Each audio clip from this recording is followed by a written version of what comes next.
First of all, it's been a sort of a dream of mine. Obviously, I started playing cricket from a very young age. My first trip to India, I was only just 14 years old, and I've been here in about Nepal and of course Kathmandu for many years. Obviously, during my playing days, Nepal was not around to be one of the competitors against myself, so it had to be a trip such as this. When the opportunity did arrive, I felt that, why not? I could come out to this part of the world, see it for the first time.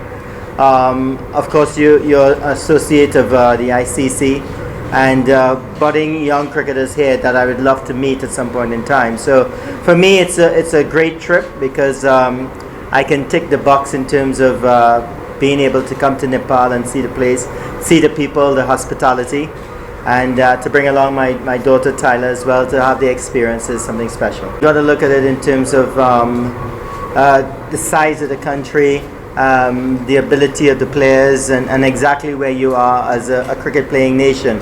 You're still very young as a cricket playing nation, to have international superstars come to your country to play in your NPL is something very special, and I suppose it's the start of something that's going to grow. Of course, T20 is a wonderful version of the game. You're getting a lot of new sponsors and a lot of new spectators. It's a very exciting version of the game. So for me, it's growing the sport in Nepal, growing the league, and seeing more recognized cricketers coming to your shows and making sure and participate. 2004.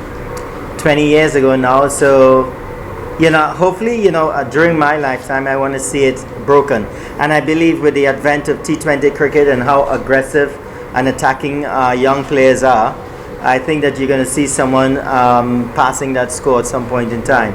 That was a very special moment in my life, regaining the world record after losing it some 6 months before that. So but records are made to be broken.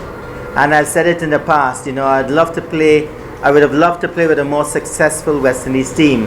I would give my records just to have played on a team that was, winning a lot more when I played. As a little kid, I grew up in a family of 11. I had 10 siblings, a very big family, and 6 bigger brothers. And it was always a dream of the family to have someone go on to play international cricket. I was the last boy, so I suppose I was the last effort in trying to get that sort of position in the family.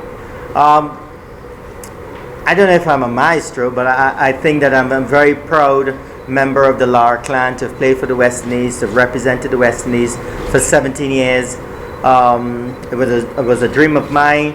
My dad also lived vicariously through me in terms of he loved the game of cricket, he provided everything that was necessary for me to play the game, even though we came from a very big family in a sort of middle income 3-bedroom house. All of us enjoyed ourselves living there, but it's just to fulfill that dream to play for the West Indies, to play alongside the great Sir Vivian Richards, Gordon Greenidge, Desmond Haynes, the late Malcolm Marshall.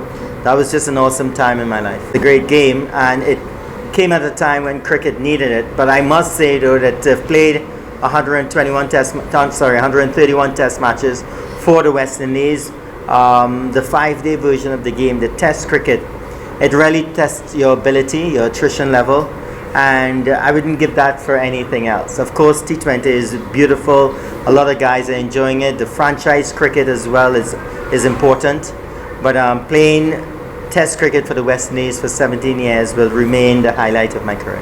Nemesis, the person that got me out the most was definitely Glenn McGrath, an awesome bowler, Australian, and of course Australia toppled the West Indies in the mid-90s as the #1 team in the world. But for me, the greatest fast bowler that I've seen, played against, was Wasim Akram from Pakistan. He was definitely a bowler that can make you look pretty ordinary when he's at his best. The best batter, I think, obviously the record of a Joe Root at present. That's just going on record. But if you want to know the batter that I like the most, it will definitely be Jaswal. And the bowler that is definitely the best in the world right now is Jasprit Bumrah.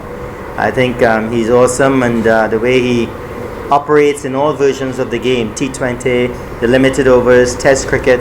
It's just tremendous to see the ability of such a bowler. I can say there is that if you have a dream, it doesn't necessarily have to be just in cricket. It could be in other sports, it could be in academics. I think it's very important to follow your dreams. I think it's very important to understand that along the way you're going to have a lot of stumbling blocks. You're going to face hurdles, you may even face failures, but that's what brings out the best in you. And any young cricketer want to make it, he would have to understand that how to deal with failures. I think for me, that sort of made me a lot stronger. So I would urge any young sports person, male or female, to stick with it, work hard, and I can tell you one thing, success loves somebody that works hard. And the discipline and dedication is very important.